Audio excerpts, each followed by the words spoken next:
Hey guys, for today's video, I'll be going over all the 5-star characters and their signatures in Luna 4, aka version 6.3, to determine if you should pull. To start things off, I'll be going over Columbina, the character that I'm sure the majority of you are wondering if you should pull for. As you all may already know, Columbina is going to be the best support for every lunar reaction, aka Lunar Charge, Bloom, and Crystallize. She'll be able to increase the DPS of Flints and Affair, so that they'll be able to rival the DPS of Mavuika, the best DPS in the game, and even though she doesn't increase Zibai's DPS to the same extent, she'll still be a crucial aspect of Lunar Crystallized teams. Not only that, but she'll also be a viable Lunar Bloom main DPS, and even though she won't do as much damage as other Moonsign DPS, she'll still be a meta DPS as long as you have Lauma on her team. She'll also be a really powerful sub DPS for a myriad of teams who can add a lot of DPS to a team when she's paired up with Ineffa, meaning that Columbina and Ineffa will be a new versatile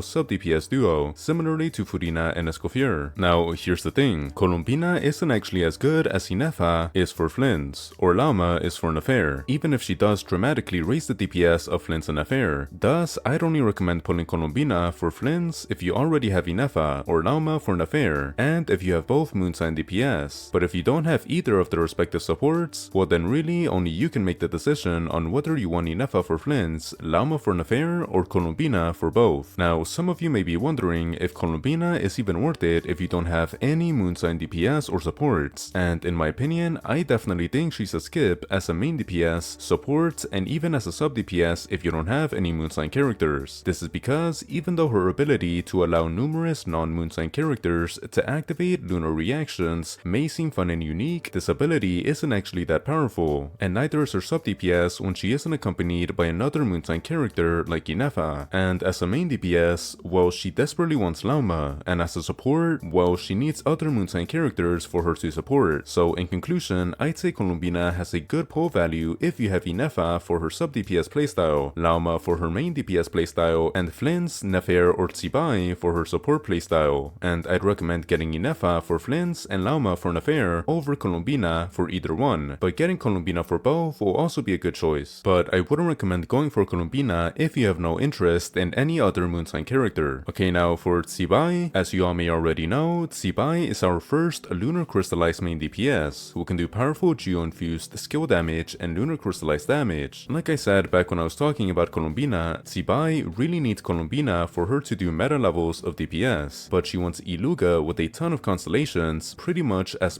she wants Columbina, meaning that if you're planning on getting Zibai, you're gonna want Columbina as much as you're gonna want Iluga with a ton of constellations for Zibai to do meta levels of DPS, and in some cases for her to even do viable levels of DPS. Now even though she really needs a 5-star character and a new 4-star character with constellations for her premium team, her flex slots are actually pretty flexible, since one of her flex slots will actually be Goro, who I'm sure most players have gone by now, and in non-premium teams, Iluga can be replaced to make room for Cylonin, and Goro can be replaced to make room for Furina, who will both allow Zibai with Columbina to do sub-meta levels of DPS. So in conclusion, Zibai at her best will be the worst meta DPS, and even then she'll really want Columbina or Iluga with constellations to reach that level of DPS because she has very little alternatives. Thus, I'd only think about summoning on Zibai if you know you can guarantee Columbina and or Iluga, preferably with constellations. Now for Neuvillette, I feel like we all already know the state of this man. Bro has fallen so far from the incarnation of power creep back in 4.0 to the #1 fraud in Genshin Impact. Neuvillette to this day is still a viable Hydro main DPS, since he can be ran in a myriad of teams and is the best pick for a Hydro driver, but his personal DPS is pretty average relative to the current meta's DPS, meaning that unless he's surrounded by powerful meta supports and sub DPS like Furina, Escoffier, Ineffa, Lauma, Durin, or Columbina, his team's DPS will only be viable at most. Thus, I'd recommend summoning on new DPS characters or preferably any of the new supports I mentioned before summoning on Neuvillette. For Ineffa, as you all may already know, Ineffa is the only Lunar Charge sub DPS character who can be slotted into most Hydro-related reaction-based teams and do more damage than other Electro sub DPS. Not only that, but she also allows Columbina to be used in a myriad of teams that don't have a Moonsign main DPS, and she's the best premium option for a Flints team, since she can increase Flints' DPS more than even Columbina. Thus, if these benefits appeal to you, I'd recommend summoning on Ineffa. Ineffa. But if you don't have Flints, don't care for Columbina in non-Moonsign DPS teams, and are okay with only using Fischl, the second best Electro sub DPS who was arguably better than Ineffa outside of Lunar Charge teams with their Hex Ray buffs, well then I wouldn't recommend summoning on Ineffa. Now out of all 4 of these characters, which one has the most pull value? Well, in my opinion, Columbina definitely has the most pull value, with Ineffa coming in second, Zibai being third, and Neuvillette being fourth. This is because, even though Columbina really wants at least one Moonsign character for at least one of her playstyles to even be viable, if she does have Moonsign characters that can enable her playstyles are all extremely meta, and compared to Ineffa, Columbina has way more value for lunar reaction based teams than Ineffa does, simply because of her versatility, since she can increase the DPS of Lunar Charge, Lunar Bloom, and Lunar Crystallized teams significantly, while Ineffa can only increase the DPS of Lunar Charge teams. And outside of lunar reaction based teams, Columbina still has more value, again simply because of her versatility, since she allows a myriad of characters to trigger up to 3 lunar reactions, and she can do powerful sub DPS, while Ineffa can only allow characters to activate the Lunar Charge reaction, and her sub DPS, although powerful, isn't enough to pull for her over Columbina, since her sub DPS is only around 50 to 100% better than Columbina's when paired together, while Columbina's versatility is around 100 to 150% better than Ineffa's. Now if you don't care about versatility, well then yeah, I'd say Ineffa has more pull value since she can maximize your Flints and other teams' DPS. Now Zibai and Neuvillette are both the least desired characters simply because their DPS isn't as high and they aren't as needed. Zibai is a powerful Moonsign DPS, but she needs a lot of investments, with Columbina being one of her best investments, and she has very little teams, while Neuvillette has a lot of teams, but he requires a significant amount of investments for all of those teams to do sub-meta levels of DPS nowadays, and even then, it's no thanks to him. Now, I'm not too sure what the 4-star options are for the weapon banners this patch, but regardless, are these characters' signatures worth it? Well, for Columbina's signature, it'll only be worth it if you can't go for her C2, and I wouldn't recommend pulling on her signature for other characters if you're not going to run them in lunar reaction based teams, since it only provides a generic amount of crit and a decent amount of HP percentage when you're not triggering a lunar reaction, which will only be a generic option for like 2 to 3 other characters. For Ineffa's signature, it'll be her #1 investment priority, since it increases the lunar charge damage of the entire team, meaning that it increases her DPS significantly and the team's DPS significantly as well, if she's being ran in a lunar charge team. And unlike the other signatures, this weapon isn't mediocre or completely useless for most polearm characters, since it provides both a generic amount of crit damage and attack percentage, 2 of the most desired stats in the game. For Zibai's signature, it won't be too necessary for her, considering the Harbinger of Dawn is one of her best alternatives, and it only provides a generic amount of crit damage and defense, which only Chiori and Cylonen can appreciate. For Neuvillette's signature, it's pretty much the same thing as Columbina, except the signature will actually be worth it if you're looking to invest into him and don't have the Sacrificial Jade, since it provides a good amount of stats, but these stats are either way too generic or specific for me to recommend pulling on for characters other than Neuvillette. Thus, I recommend you avoid the phase 1 weapon banner unless you're going for Ineffa's signature and have powerful polearm DPS like Flints, Ineffa, or Arlecchino, and if you'd be okay with losing to Columbina's signature, which will mostly act as a crit damage main stat for most Catalyst characters. And I recommend you avoid the phase 2 weapon banner unless you're okay with losing your 50-50 to Zibai's signature when going for Neuvillette's signature. Anyways, that's all I've got for today. If you've enjoyed this video, please like and subscribe. If you wish to know more, you can click on the video to the right. With that being said, goodbye.